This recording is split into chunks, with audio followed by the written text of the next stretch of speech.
महापुरुषों की पुस्तक पढ़ रहा था।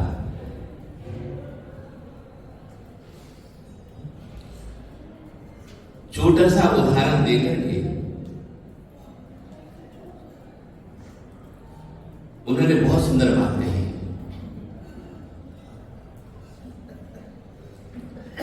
छलनी ने सुई से कहा, छलनी ने सुई से कहा कि तेरे शरीर में तो छेद है।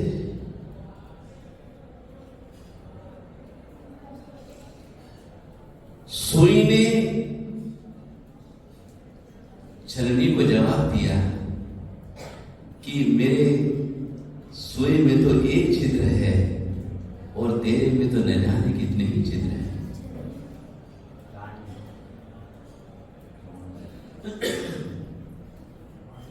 एक बार तो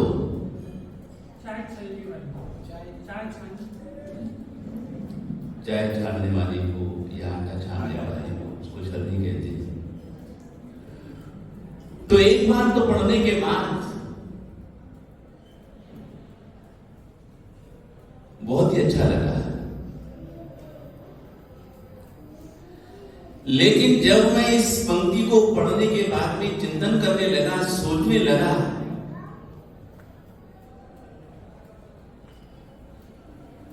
तो बहुत बड़ी बात समझ में आई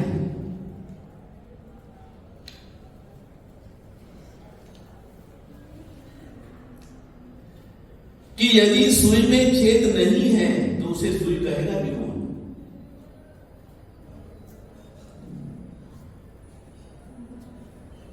और यदि सुई के चित्र में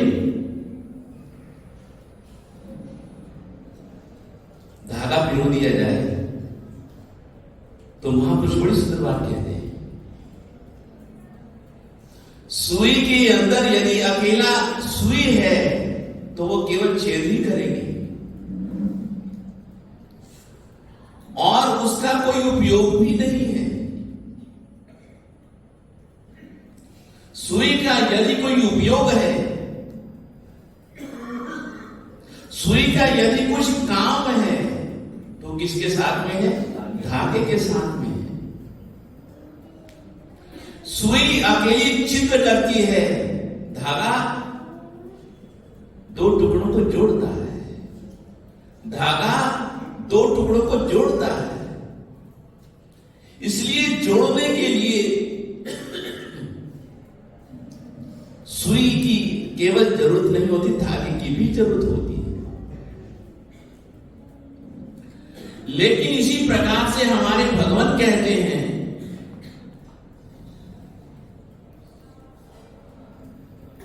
कि जैसे जीव के साथ में यदि श्रद्धा जुड़ जाती है, संकल्प जुड़ जाता है, विश्वास जुड़ जाता है तो कहीं पर भी वो खोता नहीं है। सुई यदि कहीं काम करते करते गिर जाती है तो ढूंढना उसको बड़ा मुश्किल हो जाता है, और यदि उसके साथ में धागा होगा तो बहुत जल्दी मिल जाती है।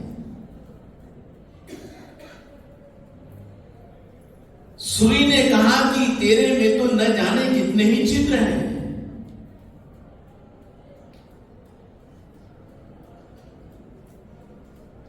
उसने कहा कि छिद्र है तभी तो मेरा उपयोग है। जो सार सार होता है वह नीचे निकल जाता है और जो निस्सार निस्सार होता है वह ऊपर रह जाता है।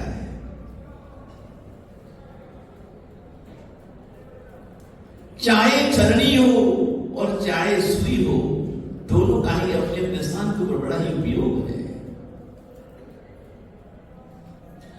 लेकिन हमारे भगवान कहते हैं हर इंसान अपने एक एक दूसरे के चित्र देखता रहता है। हर इंसान एक दूसरे के जीवन में झांकता रहता है। ये प्राणी मात्र की कमजोरी है। अपने दोष उसे दिखाई नहीं देते। रामायण में श्री तुलसीदास जी महाराज कहते हैं कि जैसे जो आंख होती है दूसरों को देखने का ही काम करती है, स्वयं नहीं देख पाती। यदि स्वयं को देखना है तो क्या करना होता है? आंखें बंद करनी होती है।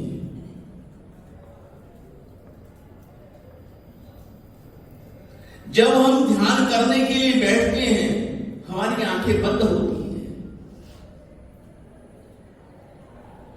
हमारी दृष्टि श्वास के ऊपर होती है, हमारी दृष्टि कहां होती है? श्वास के ऊपर होती है।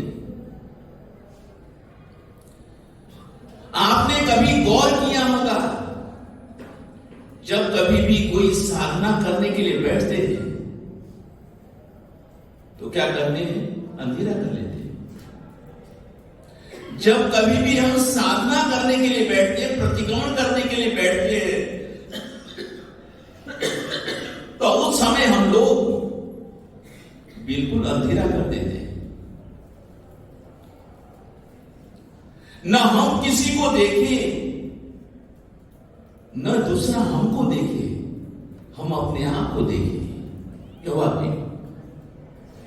हम किसी दूसरे को न देखें, दूसरा हमें न देखे, हम स्वयं अपने आप को देखें।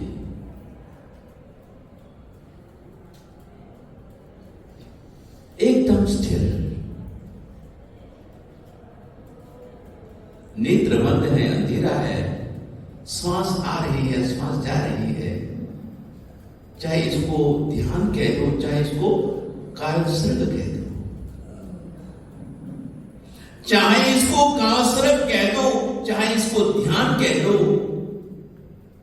लेकिन ध्यान करना हमारी आत्म शांति के लिए बहुत जरूरी हो जाता है।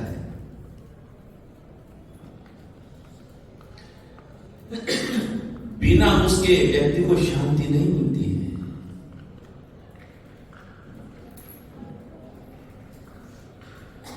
तभी इंसान को पता लगता है, तभी इंसान को जानकारी मिलती है कि इंसान के शरीर में न जाने कितनी कितनी विशेषताएं रही हुई हैं, छुपी हुई हैं। बिना ध्यान के वो प्रकट नहीं होती है, बिना ध्यान के वो प्रकट नहीं होती है। और मैंने एक दिन आप लोगों से निवेदन किया था कि ये तीर्थ भूमि भी है और साधना भूमि भी है।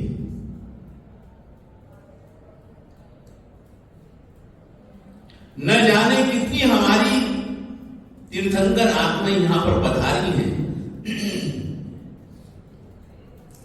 उनके साथ शिष्य परिवार, गणधर भगवंत, न जाने कितने ही तपस्वी मुनिराज पधारे हैं।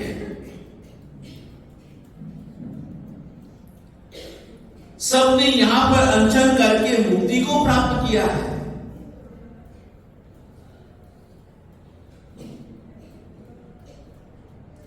शरीर तो जैसे उनका था वैसे ही हमारा है, जैसे हमारा वैसा ही उनका था।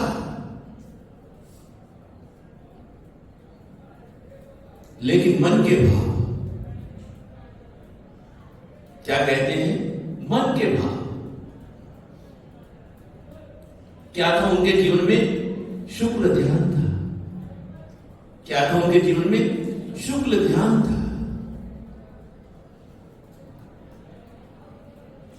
क्या था उनके जीवन में? शुक्ल ध्यान था, आत्म ध्यान नहीं था।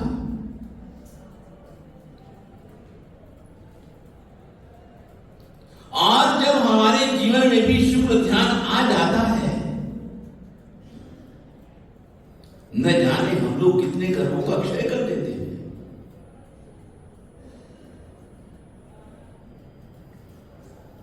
न जाने हमारे कितने कर्म निर्झरित हो जाते, क्षपित हो जाते हैं।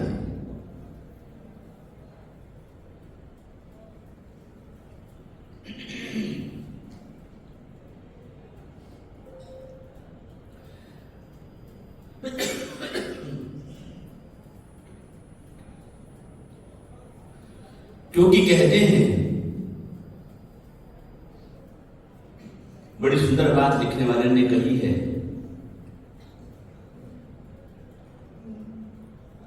हमारी साधना कहां कहां सफलीभूत होती है।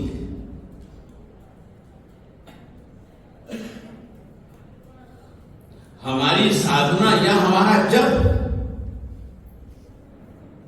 कहां पर सफलीभूत होता है। सबसे पहली बात तो उन्होंने ये कही कि जिस गुरु जी ने हमको मंत्र दिया है, ये बात याद रखनी जैसी, जिस गुरु जी ने हमें मंत्र दिया है, मंत्र दीक्षा दी है, उनके सानिध्य में रह करके यदि हम साधना करते हैं तो हमारी साधना सफल होती है।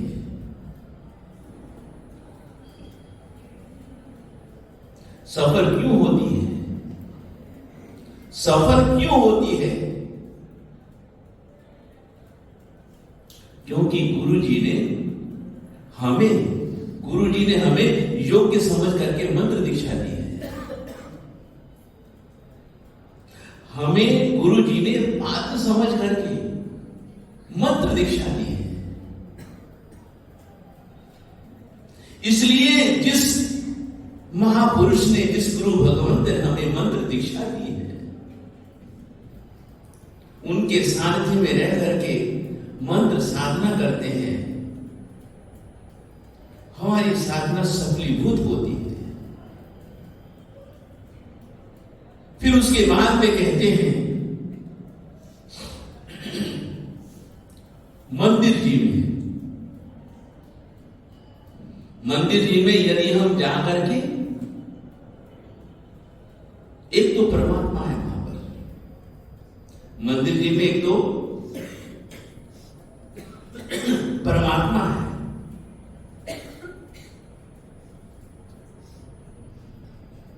दीपक जल रहा है, अगरबत्ती जल रही है,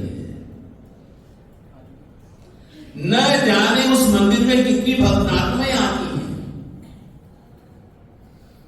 पूजा पाठ होता है,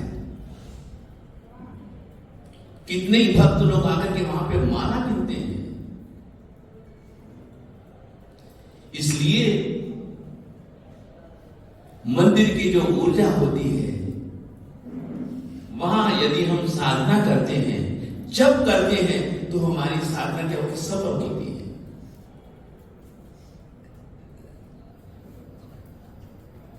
आजकल आपने देखा होगा कि लोग साधना करते समय अपने सिर के ऊपर पिरामिड रख लेते हैं। आजकल साधना करते समय लोग अपने सिर के ऊपर कागज का या गत्ते का जो भी है उसको बना के सिर पे रख लेते हैं। लेकिन हमारा जो मंदिर है, हमारा जो देव स्थान है, वहां तो पिरामिड की जरूरत ही नहीं रहती है।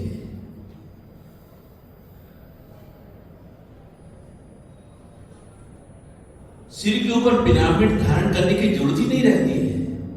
और वहां कौन से भगवान है? यहां तो हमारे भगवान है।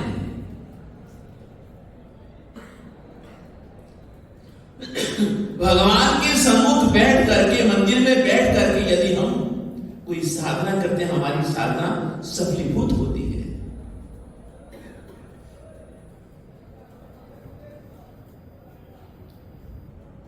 फिर यदि कोई साधना करने वाले हैं तो उन्हें क्या चाहिए? एकांत चाहिए। नदी का किनारा चाहिए, वहां उनकी साधना बड़ी अच्छी हो सकती है।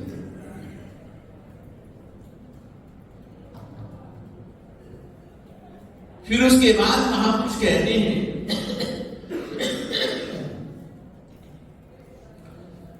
पर्वतों के ऊपर जाकर के यदि कोई साधना करते हैं, गुफा में जाकर के कोई साधना करते हैं, उसकी साधना भी सफलीभूत होती है।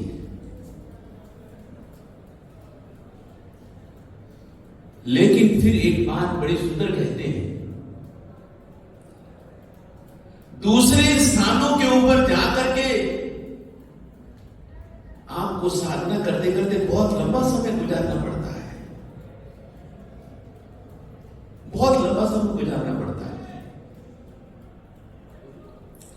लेकिन यदि आप तीर्थ भूमि के ऊपर आकर के यदि साधना करते हैं, थोड़ा करेंगे आपको बहुत फल मिलेगा। यदि आप तीर्थ भूमि के ऊपर आकर के साधना करते हैं, थोड़ा करेंगे तो आपको बहुत ज्यादा फल मिलेगा। इसलिए हमारे यहां पर जितनी महिमा तीर्थों की कही गई है, गाई गई है,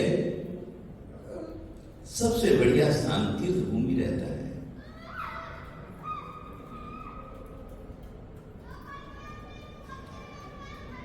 हमारे एक महाराज जी थे,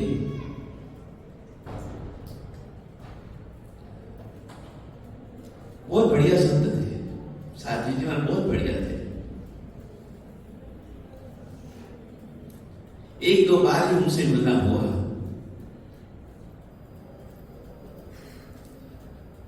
सचमुच में मन को बड़ी प्रसन्नता हुई उनको देख करके, उनका दर्शन करके।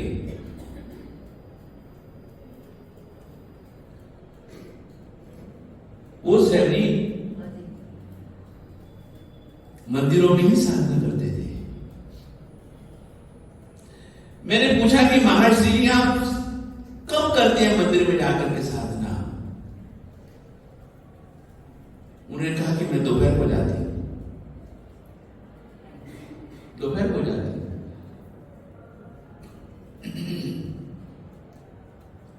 दोपहर को कोई नहीं होता, भगवान होते हैं और भगवान मेरे सम्मुख होते हैं, मैं सामने बैठ जाती हूं भगवान के। दीपक जल रहा है, अगरबत्ती हो तो ठीक है, नहीं तो पुजारी जी को कह देते हैं। और क्या चाहिए?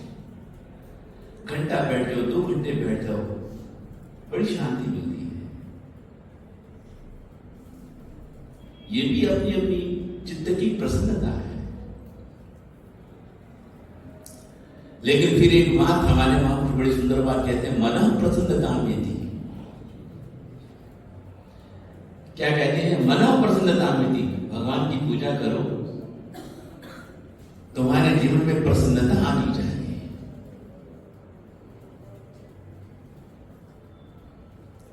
तुम्हारे चित्त में खुशी होनी चाहिए।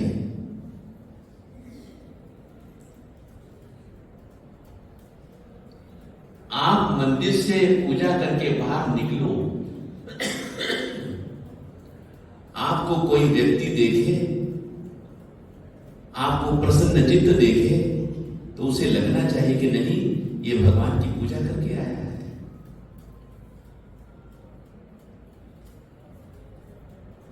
भले वह मंदिर गया है या नहीं गया है,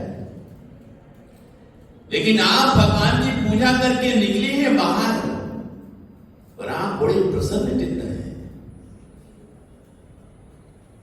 आप बहुत ही खुश हैं कि आज मेरा दिन अच्छा जाएगा, आज मेरे दिन में, दिन भर में खुशी खुशी रहेगी।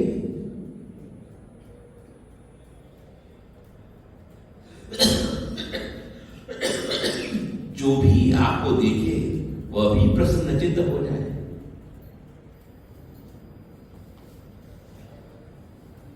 ये हम नहीं कहते, मैं नहीं कहता, ये हमारे महापुरुष कहते हैं कि इतनी प्रसन्नता तुम्हारे जीवन में, तुम्हारे चेहरे के ऊपर होनी चाहिए। आपसे निवेदन करूं, कभी आप खुशी में होते हैं तो खुशी आपकी कहां से प्रकट होती है? चेहरे से प्रकट होती है। आपको कभी दुख हो तो कहां से प्रकट होता है? चेहरे से प्रकट होता है।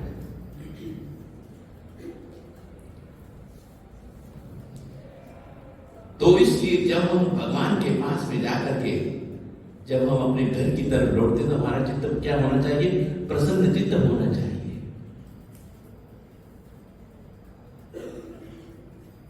ये नहीं कि हम घर की चिंताएं लेकर के, ऑफिस की चिंताएं लेकर के, दुनियादारी की चिंता लेकर के भगवान के पास में जाएं और वहां से लौटे तो फिर हमारे ऊपर, दिमाग के ऊपर दुनियादारी की चिंताएं नहीं। ऐसा नहीं होना चाहिए। तो एक छोटी सी बात जो मेरे भगवान के जीवन चरित्र में पड़ी थी,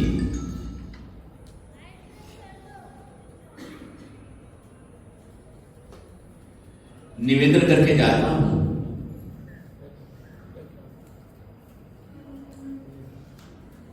भगवान श्री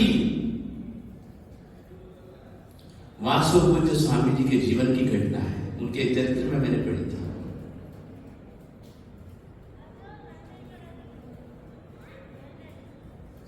एक व्यक्ति बड़ा ही कंजूस था। बड़ी सुंदर घटना, बहुत सुंदर घटना है। एक व्यक्ति बड़ा ही कंजूस व्यक्ति था और व्यक्ति ही कंजूस नहीं था। घटना तो लिखते उसके बाप दादा भी ऐसे थे।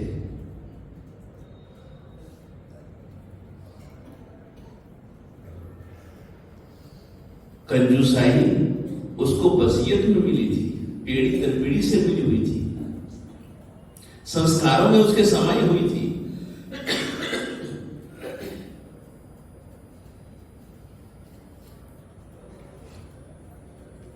अपनी मूल पूंजी को कभी भी वह खत्म नहीं करने देता था। अपनी मूल पूंजी को कभी भी खत्म नहीं होने देता था। अपनी मूल पूंजी को हमेशा बढ़ाता रहता था।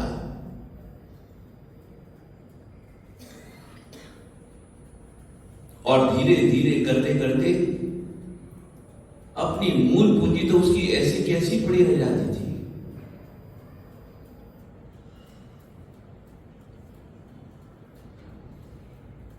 बाकी की जो उसको इनकम होती थी उसमें से घर का खर्चा करता था, लेकिन था बड़ा ही कंजूस।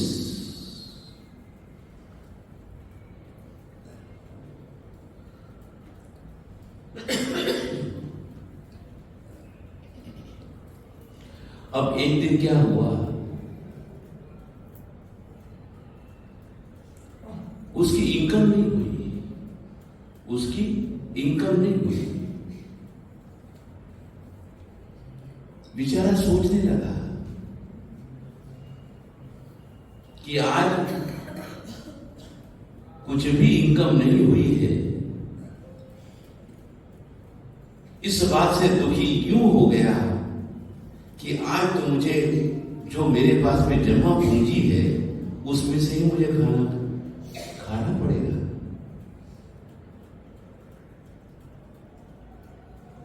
उसके मन में थोड़ी सी संवेदना हो गई कि आज कुछ इनकम नहीं हुई है तो मुझे जो मूल पूंजी उसमें से ही खाना पड़ेगा, मेरी मूल पूंजी कम हो जाएगी, मेरी मूल पूंजी कम हो जाएगी। दुखी हो गया, दुखी हो गया, दुखी हो गया, चेहरा उदास हो गया।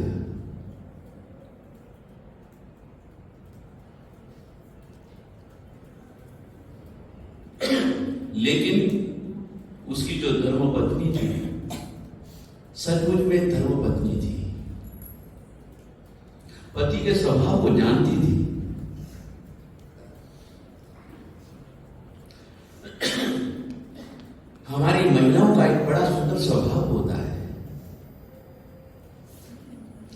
महिलाओं का एक बड़ा ही सुंदर स्वभाव होता है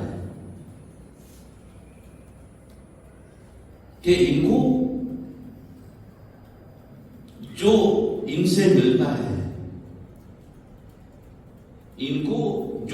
मिलता है, उसमें से भी क्या करती है, कुछ बचा लेती है। क्यों होता है?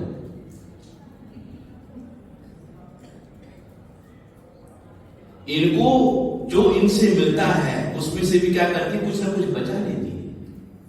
ये बहुत अच्छी बात है। तो उसने भी जो उनसे मिलता था उसमें से कुछ बचा करके रखा हुआ था कि समय आने के ऊपर काम आएगा, समय आने पर काम आएगा, समय आने पर काम आएगा। और आज वो दिन आ गया,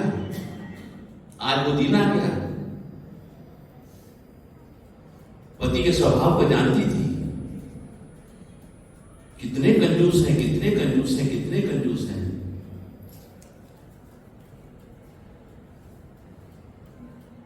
पति को ये बात पता लग गई, खुश हो गया कि मेरी धर्मपत्नी कितनी अच्छी है, मेरी मूल पूंजी को उसको उसने छेड़खानी नहीं की, मेरी मूल पूंजी को उसने कुछ भी नहीं किया। जो उसे मेरे से मिलता था उसमें से उसने आज के दिन का गुजारा कर दिया। कितनी अच्छी है। व्यक्ति प्रसन्न हो गया, व्यक्ति प्रसन्न हो गया। यहां एक बात मैं आप लोगों से निवेदन करूं, इस बात को जिंदगी में याद रखना। यहां मैं आपको एक बात निवेदन करूं कि जिंदगी में एक बात को याद रखना। जब आप प्रसन्न होते हैं, उस समय किसी को वचन मत दिया करो।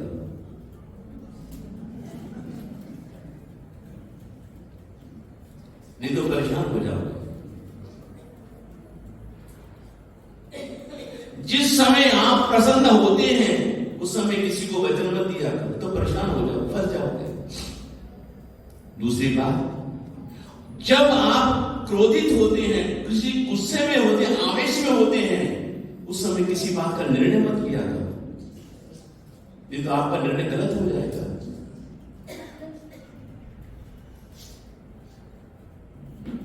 क्या लाई बात?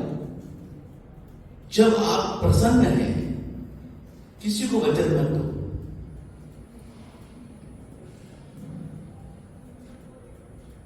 और जब आप आवेश में हैं उस समय किसी बात का निर्णय मत लिया करो।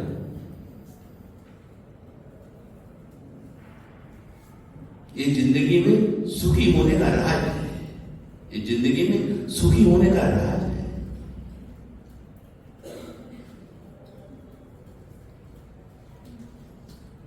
प्रसन्न हो गया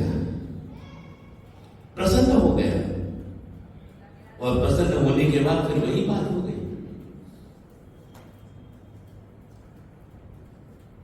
क्या चाहती है तू मेरे से? क्या चाहती है? जो तू मांगेगी मैं देने के लिए तैयार हूं। जो तू मांगेगी वह मैं देने के लिए तैयार हूं। अब आपके स्वभाव को तो सब जानती है, आपके स्वभाव को, आपकी कमजोरी को ये सब जानती है, और इनकी कमजोरी को आप जानते हो। क्यों? इनकी कमजोरी को आप जानते हो, इनकी कमजोरी को आप जानते हो, इसमें क्या बात है? एक बात है, कंजूस भी था तो नास्तिक भी था, कंजूस था तो नास्तिक भी था। पत्नी बहुत समझदार थी। यहां बात ध्यान में लेने वाली है। पत्नी बहुत समझदार थी। उसने कहा कि यदि आप देना ही चाहते हो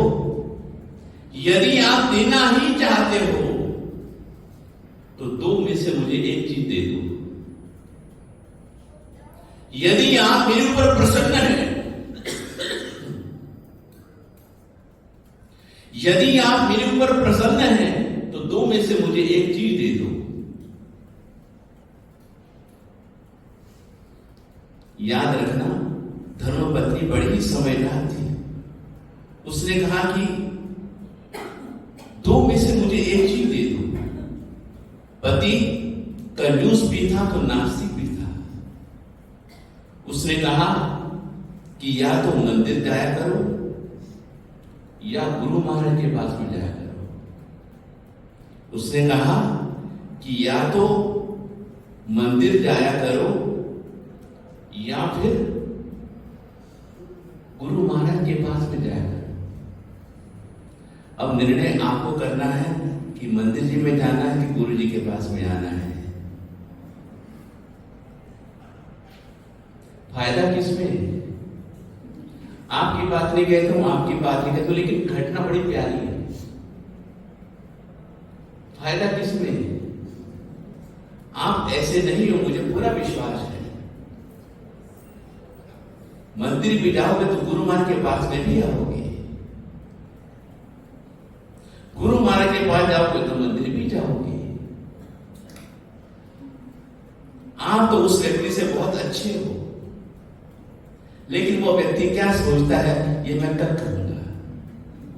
सीधा चलना वासी, विमला चलना वासी, जिन जी प्यारा, आदिनाथ निवंदन हमारा।